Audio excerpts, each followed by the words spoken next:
How's it going, all you cool cats and fuckers? This is Evan. Welcome to Whispers from the Void with my fellow host here. And I'm Phil, the guy who make a lot of technical difficulties tonight. De Vitesse for the Intimates. Thanks for tuning in.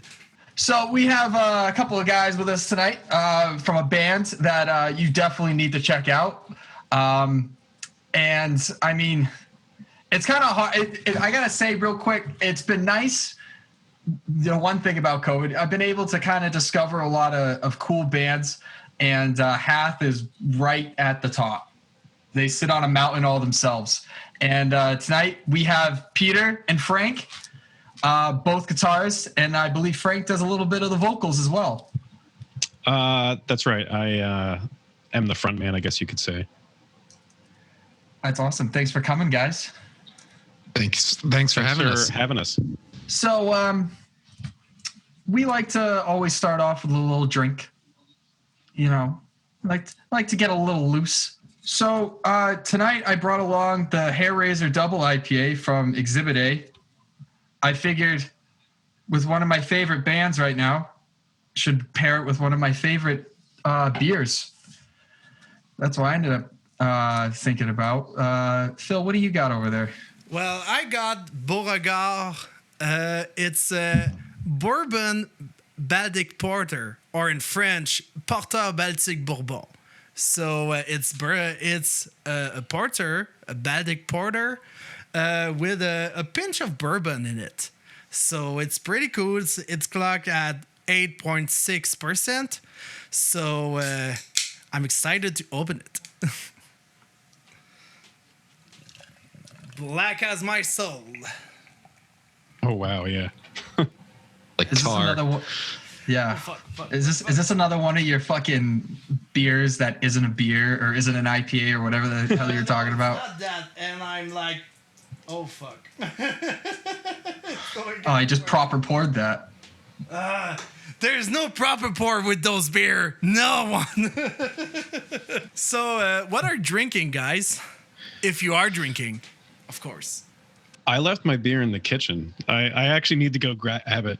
You want to go get that? So yeah. So Pete. All right, I'll fill time. All right, I'll go real slow for you, Frank. I'm pulling the De Vitesse special. I've got a glass of Glengoyne Scotch. I think it's 12 year. It's very nice Scotch, and Two Roads Roadsmary Baby. Come on, will that focus? There we go. Roadsmary Baby pumpkin ale, pumpkin lager. I don't know. It's a pumpkin beer. It tastes like pumpkin. It's fantastic. I've had it a couple of times. Yeah, it's good. It's a season. You only get a few weeks a year. That's your window to enjoy a pumpkin beer without funny looks. So I'm taking advantage. I just go for the funny looks. I'll just enjoy it year round. Think of better times. Who's brewing pumpkin beer in May? That's Steph. Yeah. The pumpkin hater who is brewing some pumpkin beer. Yeah, what a absolutely. coincidence, and what an irony in that. He was the way he was talking about it. It sounded real nice. I want it. He's about that organic. He wants the organic flavors, you know.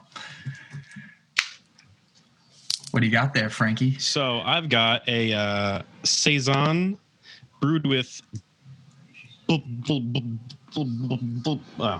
Brewed with. Oh man, I was hoping it would show. Focus. What is it? Yeah, I'm like, focus, please. Saison Violette. Saison brewed with blueberries. Oh, Saison Violette. Nice. It's pretty good. It's by Allagash. I've had other things like it, and it's pretty good. Yeah, solid. Allagash is a good brewery. Oh yeah. If I had anything to say, I wish it was a bit more tart, because I do like some tartness. Is it more beery or more fruity? It's more beery, in my opinion. Mm-hmm. I want more sour taste in there.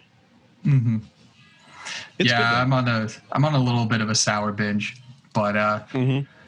I mean, I could go all day about that, but we're here to talk about you guys. Well, And if we must. you're, yeah, I mean, I figured it'd be nice. But we're,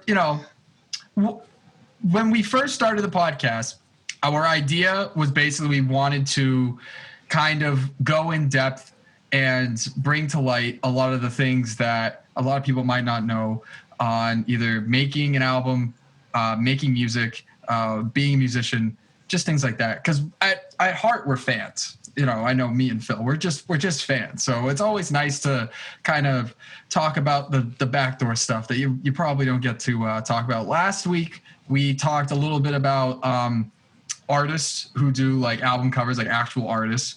And I believe we talked about, I had your guy who did of Rotten Ruin. HR? It was Adam Burke. Yeah. Adam Burke, yeah. And He's great. I mean, yeah, he does a lot of great stuff. Do you guys, I mean, do you want to talk about that relationship just a little bit? I mean, I don't know how in depth that relationship goes when you're talking to an artist about how you want an album cover to look, or is it more or less that the artist just kind of gets free reign, listens to music maybe a little bit, and is just like, oh, this is what I see.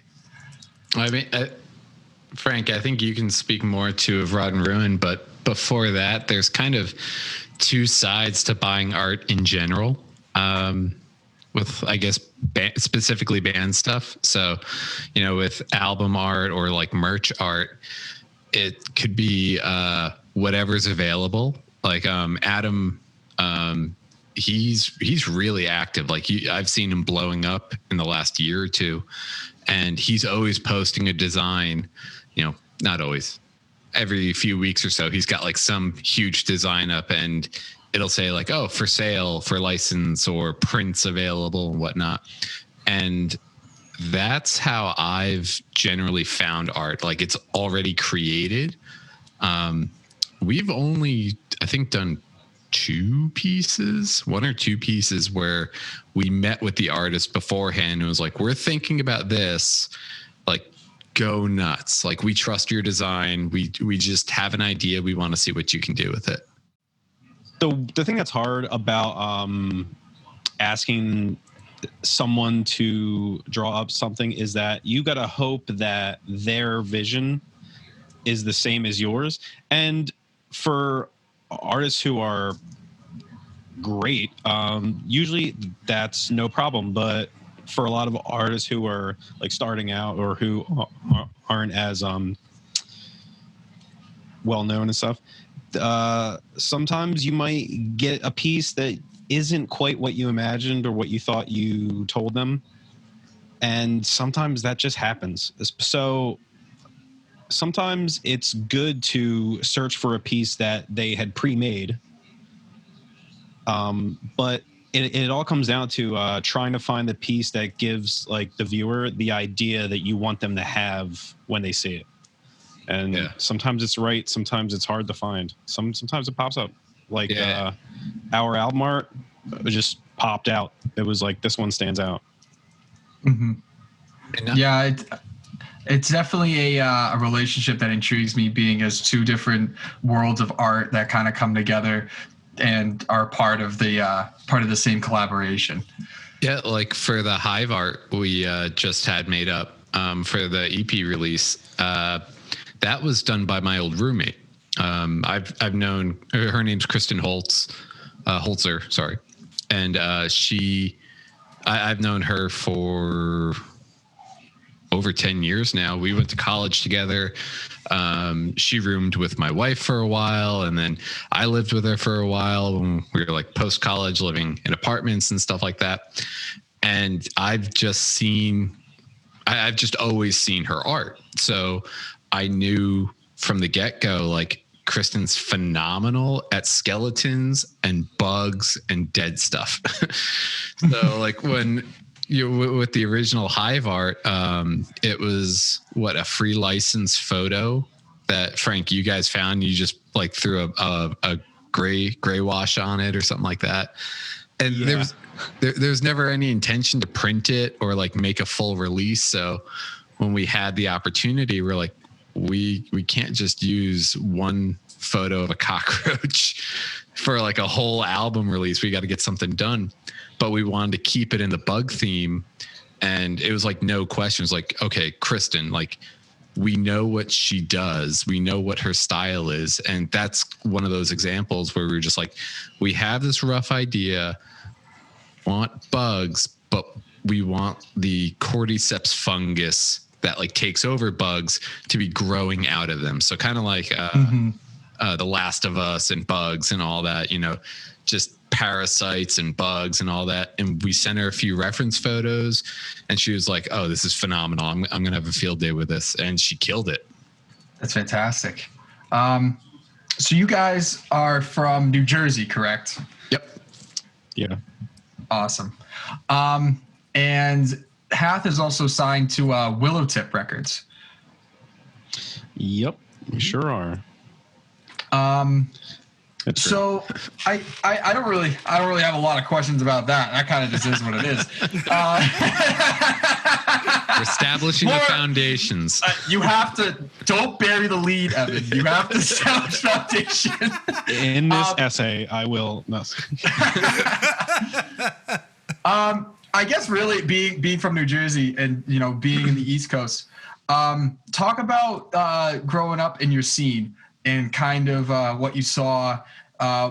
Really, I grew up in Boston, well, around most of the time. Worcester was kind of a lot where the underground, more extreme music was kind of going. Boston was just used to be very hardcore. Now I feel like it's black metal. Don't ask me how that got there, but it's just random. It's the same kids. It's just random. Besides, like, you know, you got like a random band, like Fuming Mouth is awesome. Mourned is awesome. But it's just kind of weird how that whole thing kind of turned out. But, yeah, talk about your scenes and how they developed and how you thought Hath would fit into it if you wanted it to at all, you know? How much time do you have?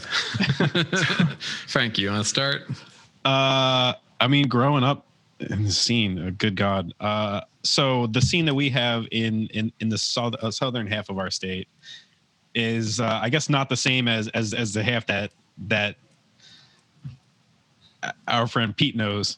So quick clarification. I live way north Jersey, like right outside New York City.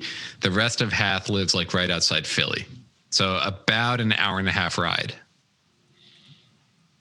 Yeah, and so our scene isn't necessarily their scene. Like their scene, I think, is basically New York. But yeah, man, when I was coming up the scene, mid 2000s, I guess 2006, 2007, I started to go to local shows. There was a lot of emo and core type stuff, like post-hardcore, those kinds of things. And it was weird because at the time I was like 17 or 18. I was like, I just want to play thrash music. That's the best. So to go from there to here, obviously kind of a big jump. But over the years I saw there was a big shift towards deathcore, and that was really weird. The scene was very, very competitive. I'm not really a fan of that. I like when bands are friends and try and help each other out. I think it helps the scene as a whole. Then I remember hardcore was a big. I felt like it got bigger, but I don't know if I just hadn't seen it. But I felt like there was a large hardcore presence. But in recent years, I don't know if it's just me. I feel like there's less of a scene, and I'm not sure why that is, or if it's just my perception. But it just seems smaller. I feel like there's less shows and bands. And if there aren't, then maybe I'm just not aware of them. But I've noticed it all. I've seen a lot more of it in Philly, but South Jersey itself, I feel like there's less than there used to be. It's strange.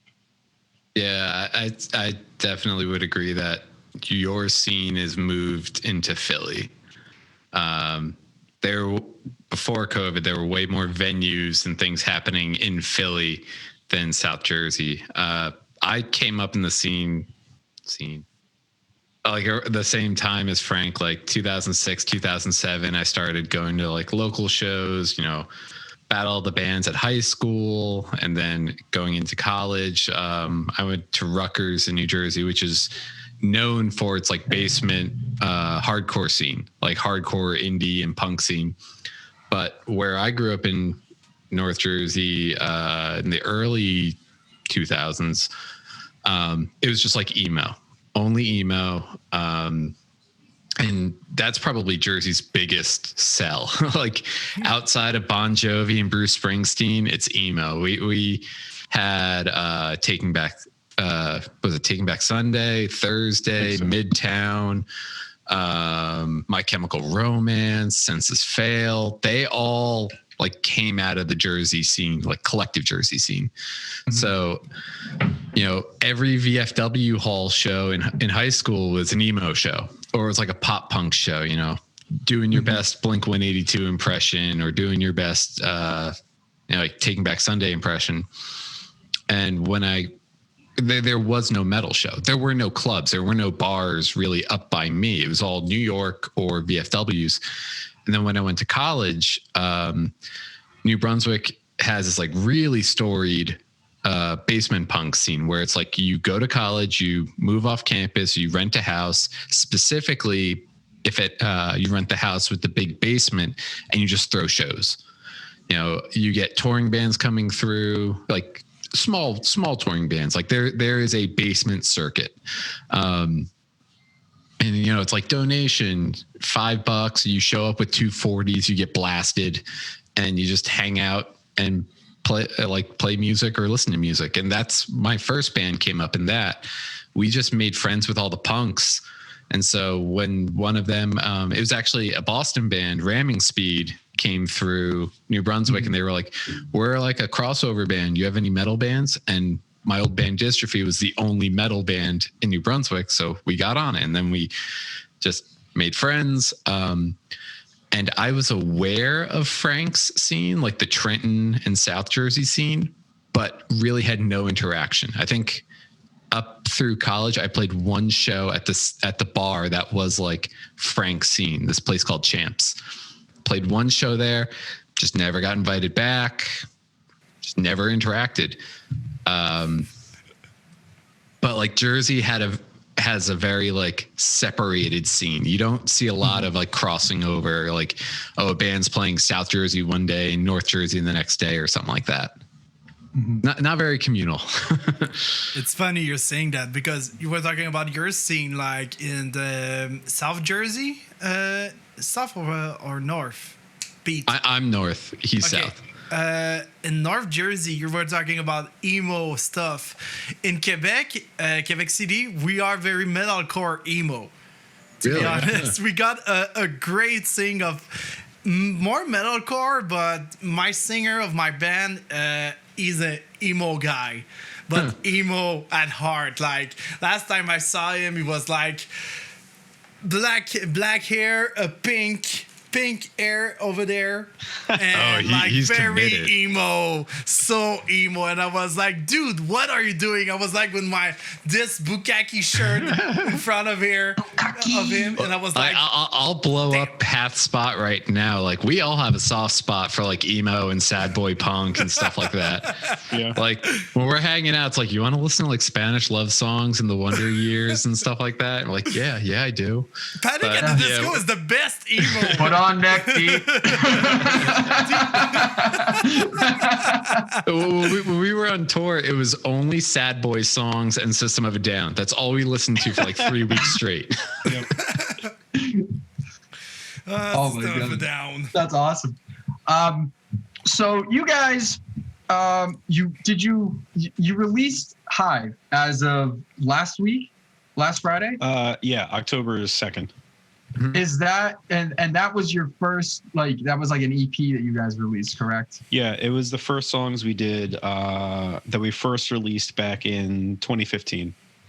Did you release those under Willowtip or just as yourselves? They are on the label now. So I guess my question was, when you guys first joined Willowtip, there was plans to re-release that original EP to kind of... Nope. No. Initially, we gave it away for free free. It was like on Bandcamp for a name your price donation. And it's just like, here you go. Didn't cost us anything. And then, what was it January or December? I think it was January of this year. Yeah. Yeah. Jason, the guy who runs Willow Tip, was like, hey, you guys have any interest in like doing an actual release and like physical pressing and merch? And we're like, yeah, sure. Why not? Twist our arm. We're not doing anything with it. I love the sweatshirt design. I'm fucking getting one. Yeah, like, I actually want Thanks, one. man. And Yeah, I'm like, it's fucking sweet. I don't have Hath merch because like I do. it's like weird, but I'm like, it looks so cool that I think I need my own band shirt. I think I would get It looks this. badass. I think I would get the sweatshirt or the vest, because but I have too much t-shirt. Like this Bukaki shirt that the ex-singer gave me. He gave me like 3 of them. 3 Bukaki shirt, and I have a lot of shirt like back there, and fuck. So I wanted, like, I commended the CDs. So that's a good start. I commended the CDs, even if I already have the songs on my cell phone. So, and I bought them. So,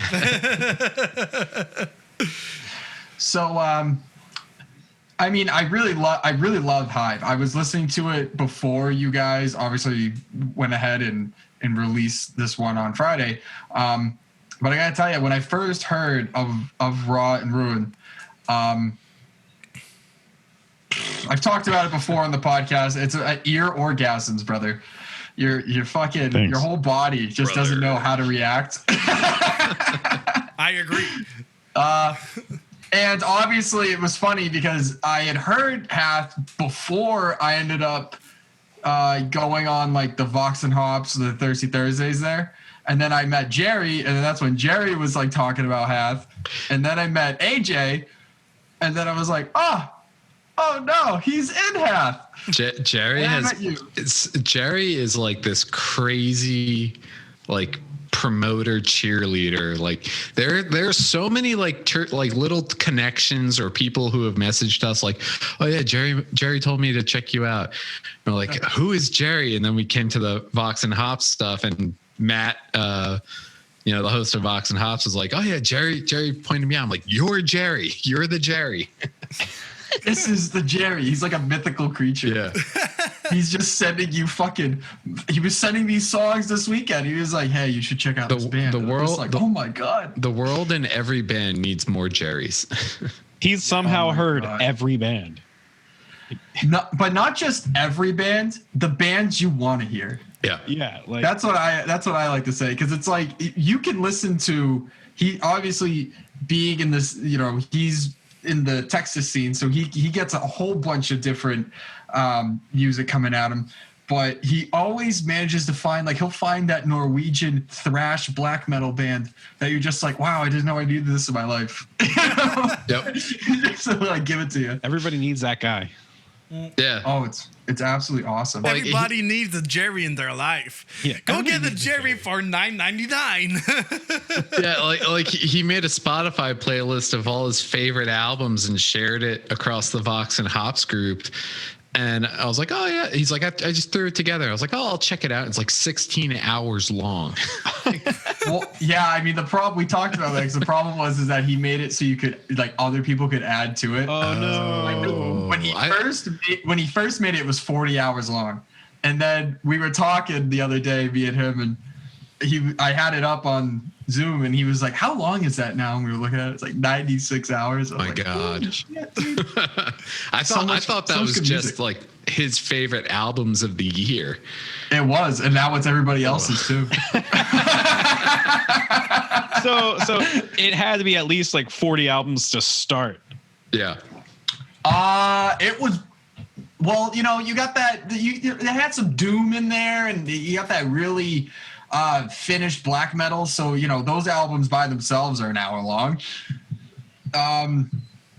Give or take, probably 40. Give or take. That's probably what I would say.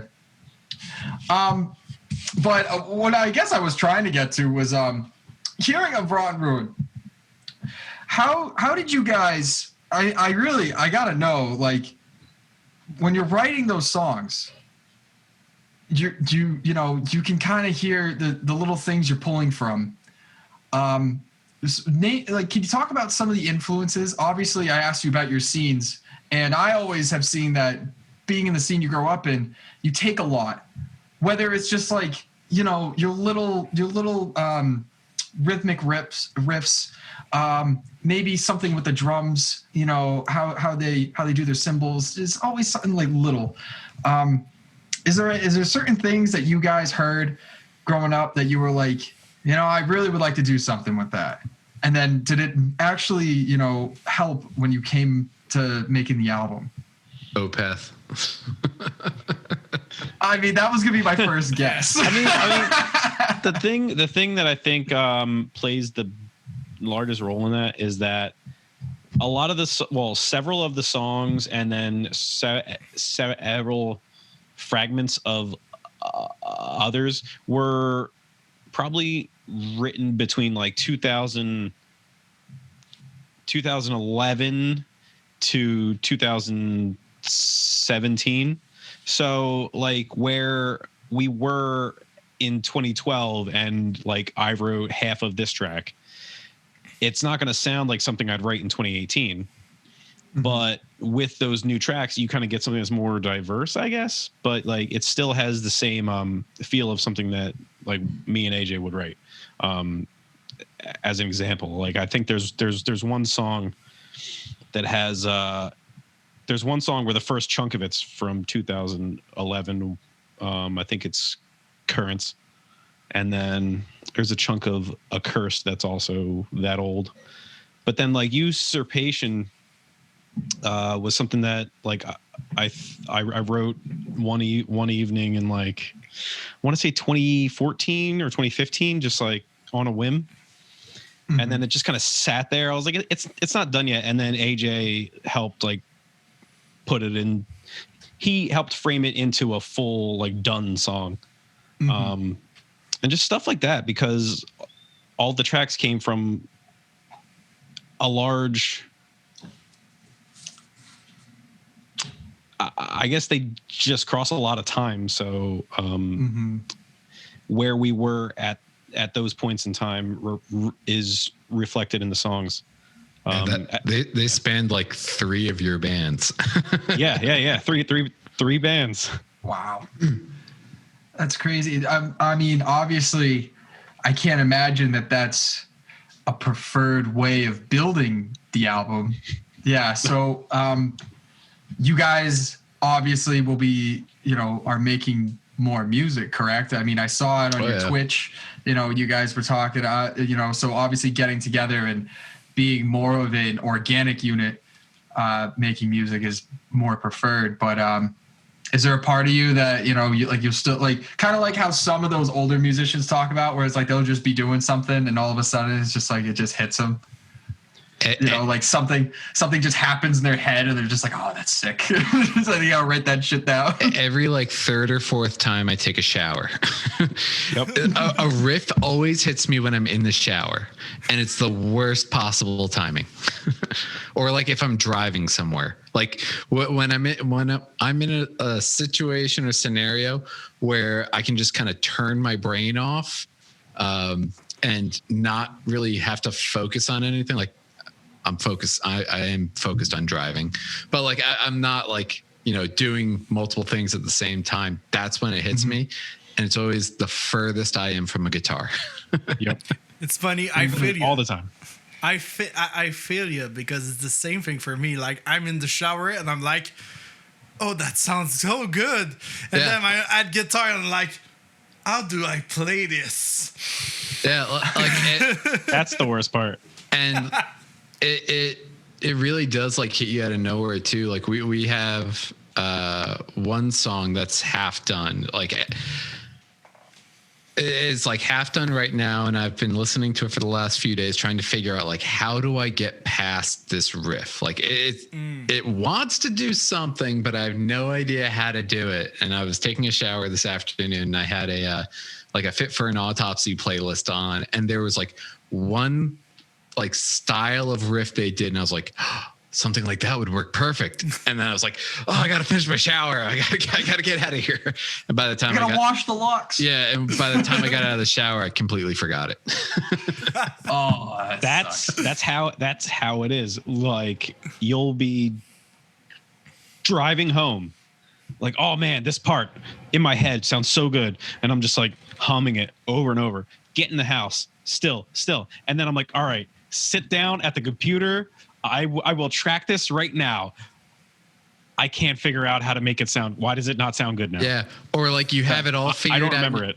You have it all figured out in your head. It all works up here, and then by the time you pick a guitar up, you have to figure it out. Like, I'm not good enough to just know how to play it without kind of transcribing it from my brain to my hands. So that could take anywhere from 20 minutes to a week. And that whatever great idea I had at first evolves like a dozen times by the time I'm done. And then when I'm done, I'm unhappy with it. I feel you. It's the same thing. Like, I'm writing on Guitar Pro and I'm like, okay, this riff is good. Okay, that's good. And then I'm listening to this and I'm like, well, that shit, delete. That happens too. Like, and then it will just happen. Like it'll randomly you'll just come up with something instantly first try and be like, that was perfect. Yeah. But that happens less. It's so random. So random sometimes. Like, to kind of go back to your question too, we are writing right now, and we had kind of like it was the first time we've done this. It was like a 2-day powwow a few weeks ago where we were like, all right, we're all taking off work. Like Monday and Tuesday, we're just locking ourselves in the studio. It was the first time we'd seen each other since March, like at least 6 months. We're locking ourselves in the studio and we're going through every half-written song we have to figure out what works, what doesn't work. And excuse me. I think we started with like 24 possible songs. And we, like, the first night we just sat there and listened to everything. We're like, by the time we were like, oh my God, I don't want to hear another blast beat. I'm tired. I don't want to do this anymore. And day 2, we whittled the list down even more and then started taking apart half ideas and putting it together and coming up with new riffs just kind of on the fly and tracking it. That was the first time we've really done anything like that. We've always kind of worked pretty separately. I work best when, like, I have an idea and I bring it to a group and we all kind of work on it together. Frank and AJ can just like crank a whole song out in an afternoon sometimes, or sometimes they'll have a riff that they sat on for years. And I'm like, no, I want that riff. Like, that works in my song. That's happened all the time. With my band, like, we have like 7 songs written. One song is not that good, and we are listening to one song that is not complete, and we are like, that riff could work. Let's put it in that. Yeah. Like, you kind of have to learn to kill your darlings. Yeah. To create something stronger sometimes. Well, that also is a big reason why I like playing off Frank and AJ, because part of the reason I get stuck on songs is living so far away. Pre-COVID, I was only seeing them once a week, and for band practice, and generally band practice was to prep for a show, or get new material ready for a show. If it's a new song or a song we hadn't played live yet, but we want to play live, we would just drill it for an entire night and then do it again next week. So when I would write songs or write riffs, I would hear them one way for so long, I could never hear it another way. That is how the song is written. And then I take it to them, and AJ is just brutal about it. He'll be like, nah, that sucks. We're chopping this out. We're moving this over here. I got this riff. This works better. I'm going to make a new one here. Your drums suck. Learn how to play drums. And I'm like, my baby. He's a dictator, man. I got I got one more question for you guys before we get to a game that Philippe has come up with. I love games. So I want to talk about how obviously being in the COVID situation, it's tough. You guys have now come out with 2 albums so close to each other, one being 2019, one being now. It's so difficult not being able to tour, not being able to, get to be seen and to be heard, more importantly. What kind of ways are you guys trying to find to just get the music out there? I know Bandcamp has been very gracious doing their Fridays, their special Fridays where they don't do the commissions on it, which is awesome. And it's a great way to kind of get out there. But I also have noticed that you guys have your Twitch channel where you guys will play games and do some interactions. I'm not well versed in Twitch, but I am very well versed in video games. So I kind of see, the interactions and stuff going on there. You guys just have any thoughts or want to talk about that? Oh yeah, I love talking about this. Frank, you want to do it first? No. You can go. All right. I'm in my glory right now. Yeah. So COVID definitely sucks. Like I said, we hadn't seen each other for 6 months, and then that was our first kind of practice together in the same room. Bandcamp has been in its own way like a godsend. Them waiving their take on first Fridays of the month. Initially it was just like a one shot because no one really knew what was going on. And we promoted it, and like the 1 day sales spiked, and we're like, oh my God, like that was pre-Hive announcement too. Mm-hmm. And then, through all this with the Hive announcement, it's been phenomenal. Not enough where we can quit our jobs and, we're a death metal band. It doesn't do anything, but it's been a huge help. Like recouping costs for things we've been investing in and like trying to get our name out there more and more. With Twitch, we kind of had the idea back around like March, April, like, maybe live stream a practice or full performance, but we had no idea how to do it. There was no format for it. And then Code Orange came out and just killed it off the bat. Like first try, they, had that live show, and then they did a few series of like little more in-depth playthroughs and Q&As, and they were well produced. They sounded great. They looked great. And we're like, that's what we got to do. If we want to perform, we have no idea how long this is going to go on. If we want to perform, at least for now, that's how we have to do it. And regardless of it being Twitch or YouTube or Facebook, that's what people really turned to in the first half of this year.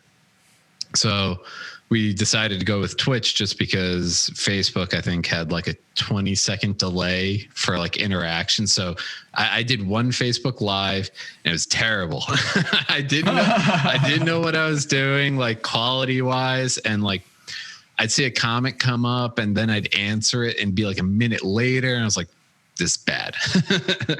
So while we were figuring that out, like we were teaching ourselves how to use like the broadcast software to do all this stuff. We were buying equipment and cameras and, lights to make it look more interesting.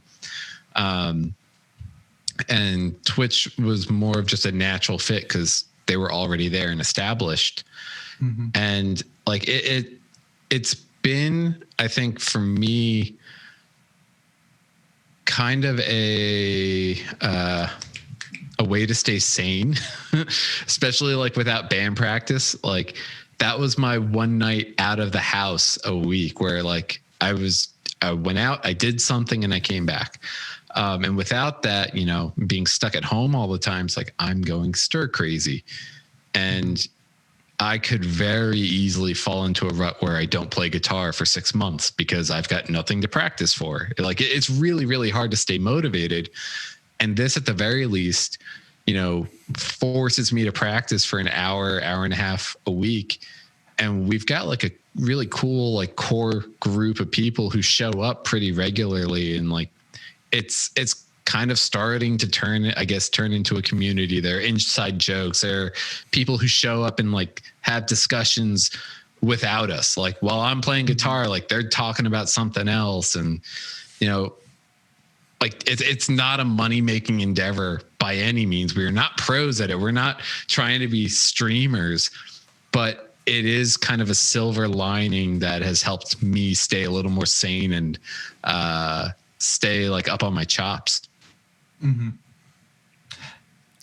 Yeah, I guess more or less it's basically just that one thing that just kind of keeps the whole project going, keeps everything moving forward. You don't feel like you're stagnant or you're moving backwards. You just feel like you're always kind of still getting that little bit in all the time. Mm-hmm. Yep. Oh, and another big one too, just to kind of shout him out because I've definitely taken a ton of notes from him, is Dean Lamb from Archspire. Like he started doing this right before COVID. I think he streams twice a week his practice, and it was like, oh, that's how you do it. Like you just show up, you play. If you fuck up, you fuck up. People just want to like hang out and watch you play. Yeah. I was, like at first it was kind of like, why? And I was like, wait, I'm watching him just because I want to watch him. Mm-hmm. That's the thing, like with Twitch, like in Twitch, like YouTube, like anything else, you're like, oh, this guy's doing something pretty interesting. I want to watch him, even if it's only practice. Mm-hmm. Like it's something you want to watch. Like Dean Lamb, I don't have Twitch, unfortunately. Maybe I will have it one day, but I'm watching Dean Lamb on his YouTube channel, and he is doing like this series called Dean tries something, or Dean is playing something. Like he learns a song or something. Dean attempts to learn. That's the name, and he's doing the like. Oh, let's try to learn necrophagists. Yeah. I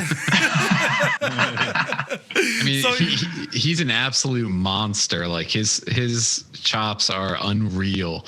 So yeah, him learning like a necrophagist song or like a Meshuggah song on the fly, way more interesting than me trying to learn it. It would be me for 5 hours just swearing to myself and like storming out of the room.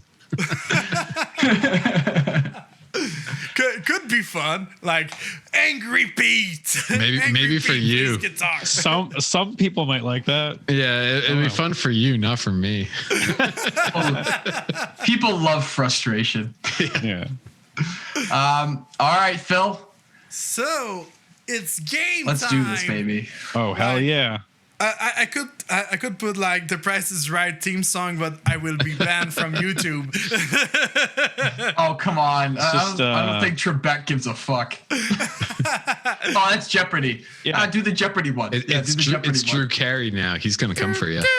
Oh, dude, yeah, Drew Carey. He lost all that weight. He's a little faster. He's a vet. He's like a former Marine. He'll hunt you down. No. I liked him in Whose Line. That was awesome. So the game is pretty simple. Like it's a question game. I called it the half question game. It's simple. It's like you have two choices and you choose one of them or none of them if you want. So first question: TV shows or anime? Japanese anime, for example. That's really tough. I know my answer. I'm going anime. I have to. Lately, TV. Historically, probably anime. Like I said TV show, but it can be Netflix or whatever. Yeah, you choose. Yeah, I'm gonna have to say anime too. It's just got a great track record. I was anime because JoJo. I'm just listening to too much JoJo. You said Frank's magic word. Yeah, I love JoJo. I love JoJo. Ah, JoJo. I love you. If you love JoJo, so I love you. So good. But so second question: pasta or pizza? Pizza. Pasta. Pizza. Pizza. Pasta. Team pizza. Team pasta. You only say I think you only say pasta because you live in Boston.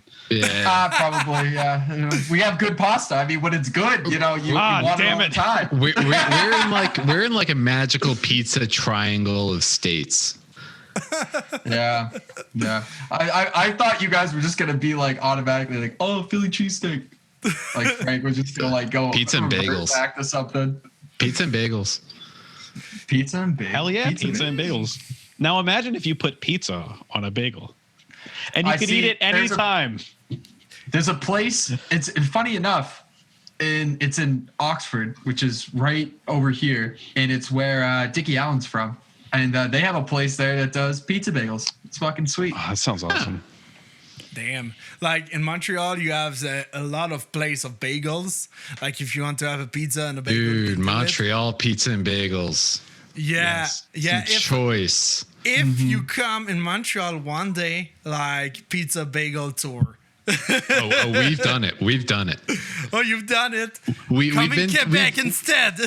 We've been to Montreal enough where Frank and I have a bagel spot. Yeah. Oh, Damn. It's on the corner of Sherbrooke and Saint Denis. Yeah. Oh, Saint Denis, Sherbrooke. Okay. That's interesting. I have to go there because I'm not from Montreal. I'm from Quebec. So it's 2.5 hours ride of cars. So yeah. I'm trying. that's acceptable for a bagel run. Yeah, I'm trying to remember the that's name of the acceptable. place.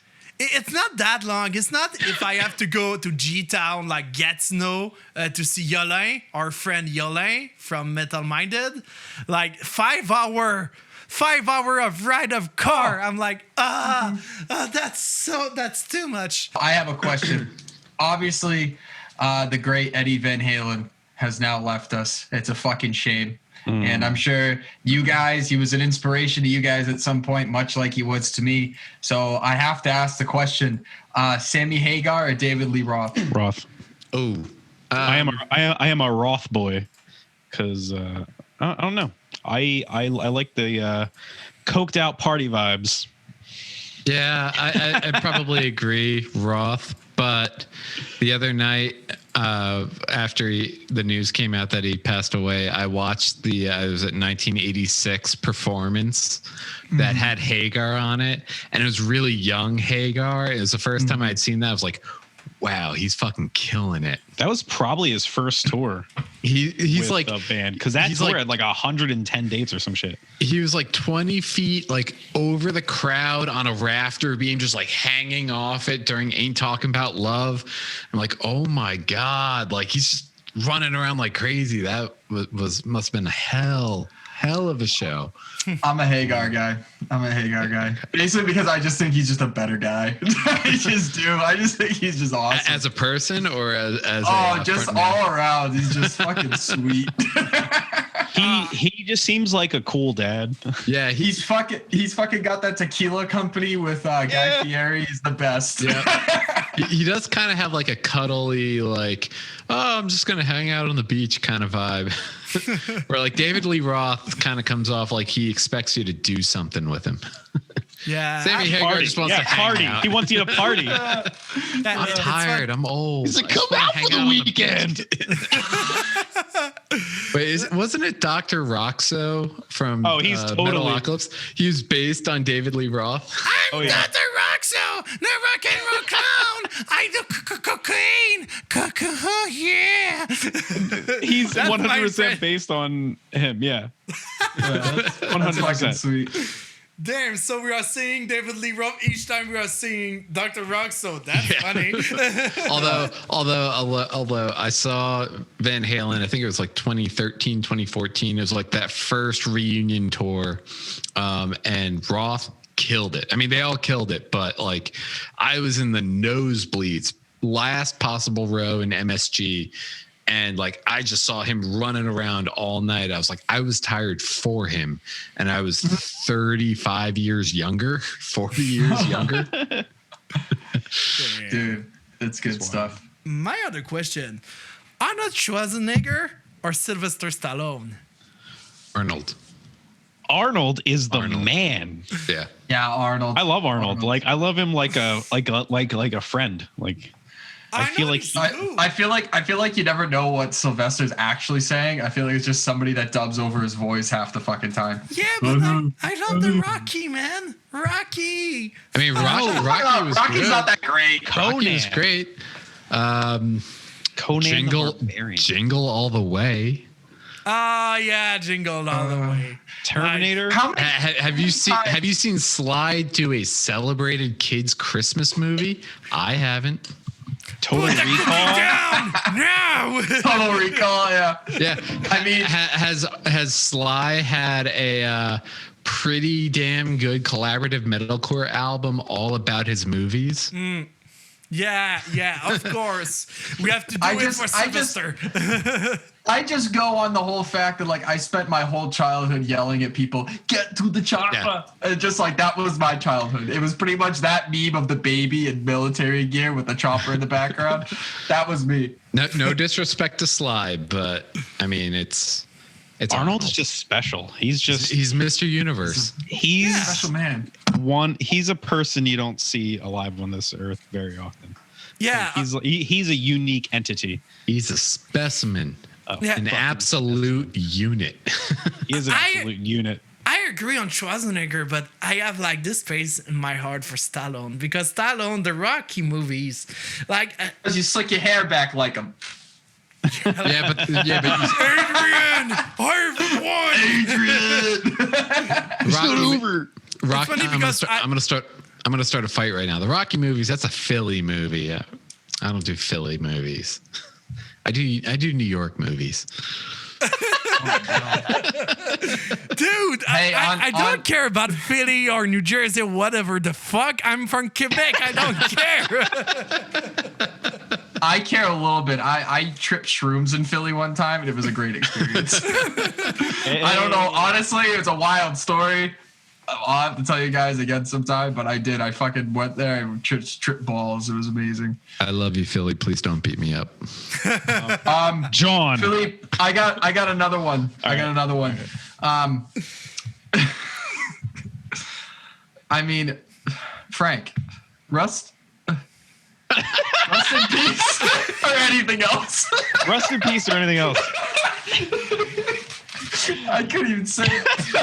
You already know my answer. It's rest in peace. And let me I just have to hear you say it. Let me just say this for the people who don't know. Today I listened to Rest in Peace twice. I played it and I was like, I wasn't focused enough. Let me play it again.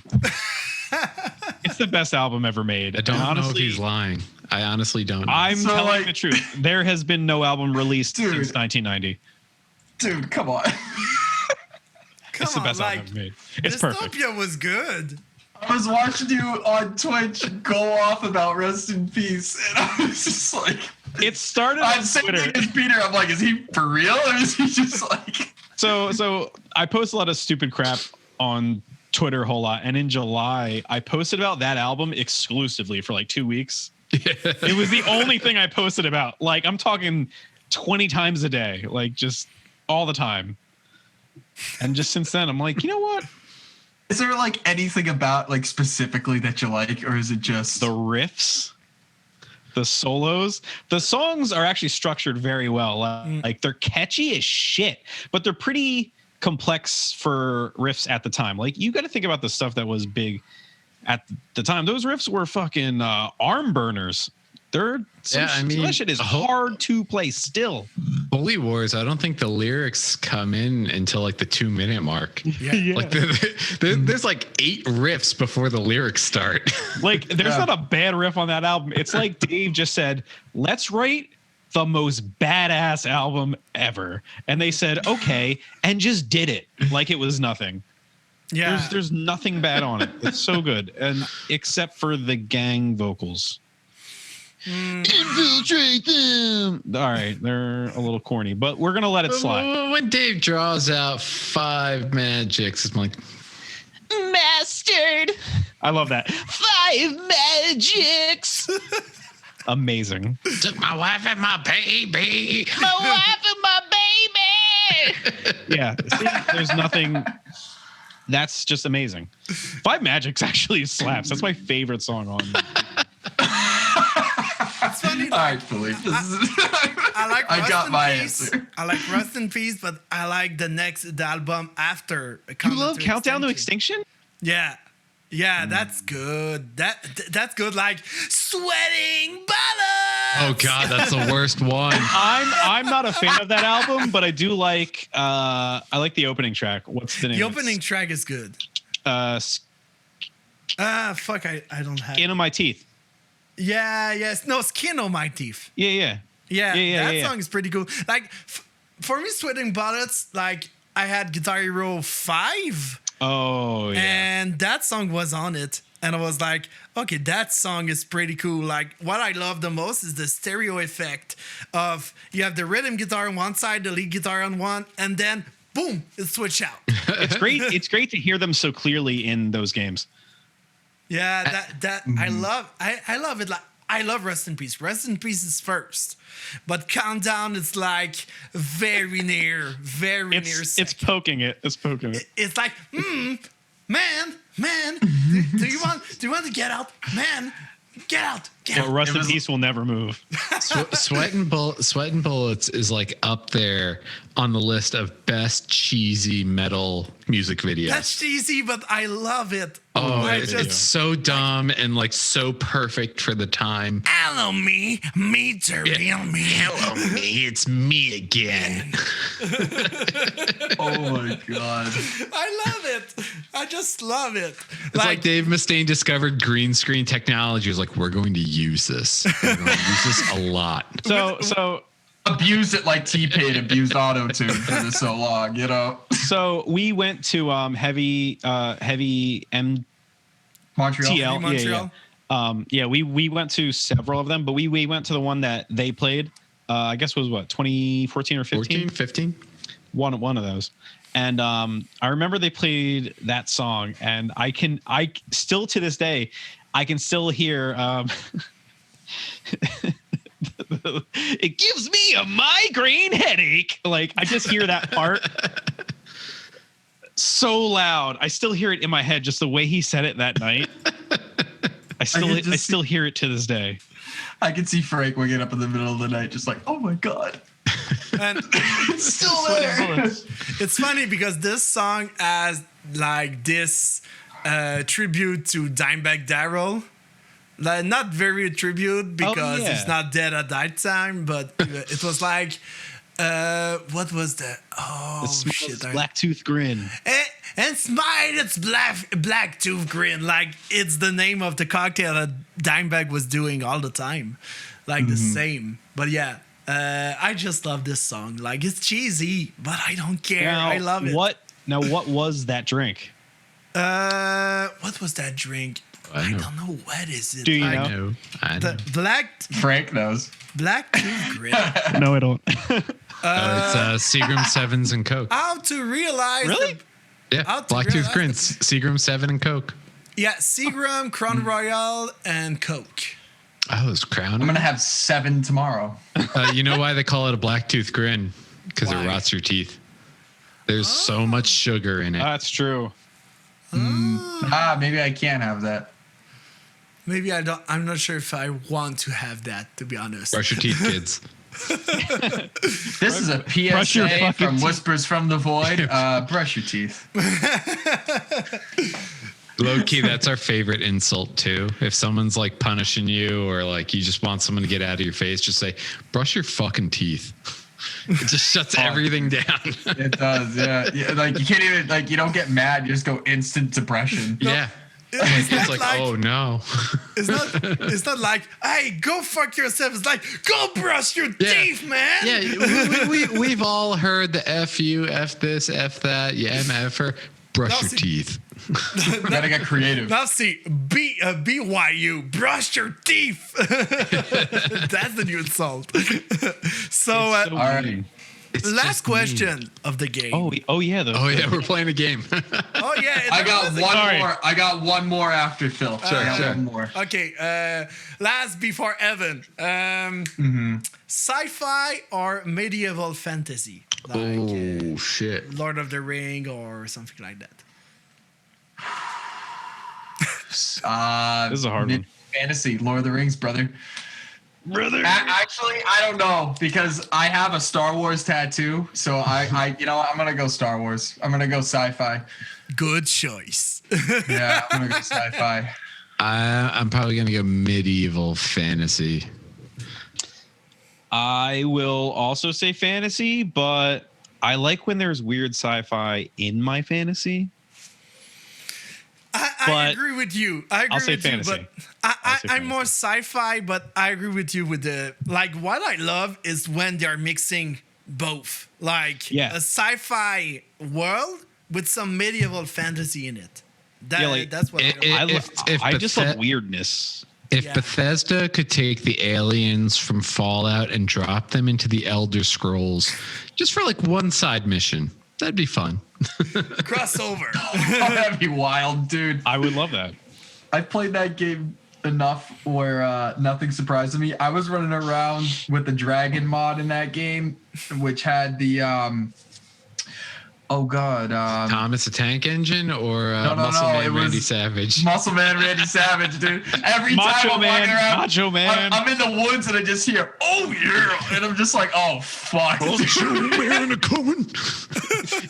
I'm heading to the top of the mountain. It just fucking shows up. Macho Man is a legend. I'm like, when that Macho Man model unhinges its jaw and blows fire and goes, oh yeah, it's like, oh my god, oh dude, that's brilliant. Whoever thought of that is a genius. So good.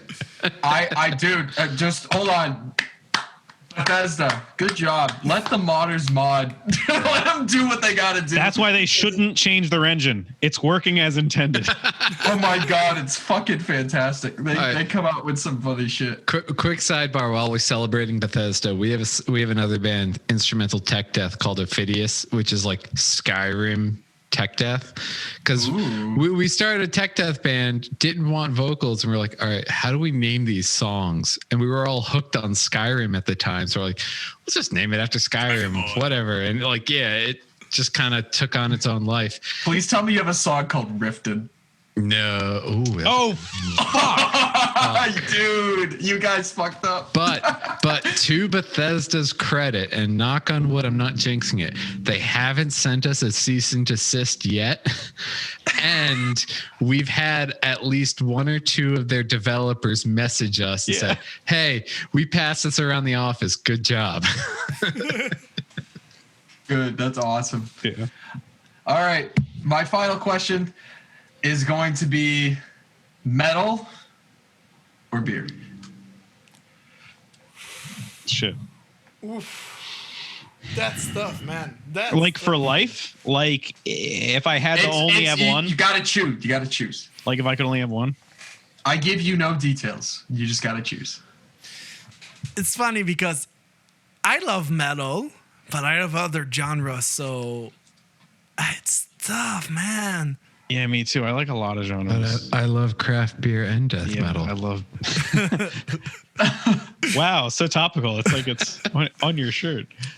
Like it, I'm gonna say metal because I can still drink liquor. Yeah, that's. But I don't like saying this. Too. I don't like choosing. Yeah, I'm not happy it's like about choosing it. a child. Metal is there first because legalities. Legality. I'm gonna pick metal, and I'm not happy about it. I could buy Master of Puppets when I was 13. I couldn't buy a beer. Yeah, that's true. That part is good, but the thing is, I'm thinking more of you can drink craft beer with listening to metal, listening to rock, listening to blues, listening to a lot of genres. So it's not only metal, it's not it's not only craft beer and metal. It's craft beer and everything. So as I love metal so much. Like, look at my poster. I would go with craft beer. But here's my argument: there's no beer called Rust in Peace. Not yet. Megadeth does have a beer though. But it's not Rust in Peace. There's À Tout le Monde, which is a beer from Brewing Quebec. I've had it. It's pretty good. Yeah, that beer is very refreshing. Very I refreshing. mean, And Dave, I also Dave, if by chance you hear this podcast in the interwebs, no, to be Frank says What? that you need to brew a beer. what I can Right. do I'd have is to do like it message the guy. recipes. I can message the guy from Unibrew. hey Dave, if you're listening, That's great. Frank is really good at witty puns. He can come up with rest in peace titled beers. Hit us up. I mean, it was really cool to hear. Take no that Pilsners? Danny Marino from the Agonist is listening to you guys, which is fucking sweet. Dude, that was fucking Oh, wild. that's great. It's awesome. That's shit, awesome. That I had no idea. Matt cannot convince me that wasn't planned. Dude. There's no way. He's got a kid on the way. He can't just be blasting half in your kid's nursery. I would. I recommend it.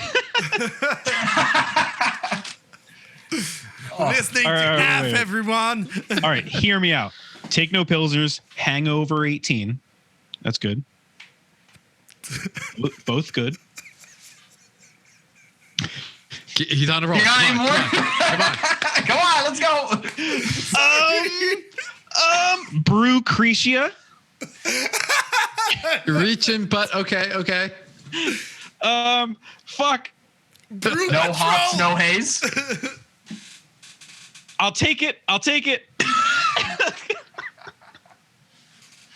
Come on, Frank. No, Rust I and don't. brew.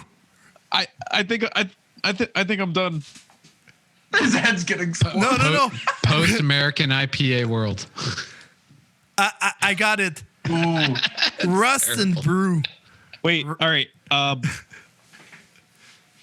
Black Stout, the universe, but that's not Rest in Peace. Hey, everyone out there, I want you guys to listen to Rest in Peace and give us your best beer title options. We're taking options. Yes, Yeah. please. Like I'm trying to think of something with 5 magics, but it's not coming. 5 parentheses hops parentheses magics. Yeah. 5 magic hops. Be fantastic 5 stuff. magic straight. All right, Phil, you got anything else, brother? No, I don't have any question left. Man, you guys have been fucking awesome. Yeah. When we first were coming out with this, we wanted to do every couple episodes an interview, and you guys were the first ones we wanted to do because Oh, thanks, dude. it's just such great music, such great guys, great band. I love it all. Look forward to listening to more of your stuff. For those of you out there, go listen to Of Rotten Ruin, listen to Hath, listen to Hive, buy some merch, buy some fucking vinyls, buy CDs. Hail half. That goes for everybody, but definitely buy their shit, dude. They're awesome guys. Thanks, dudes. Thanks Thank for having you. us. Yeah, thanks. This was fun. So it was Phil. And Devin. So thanks for watching, guys. See you next time.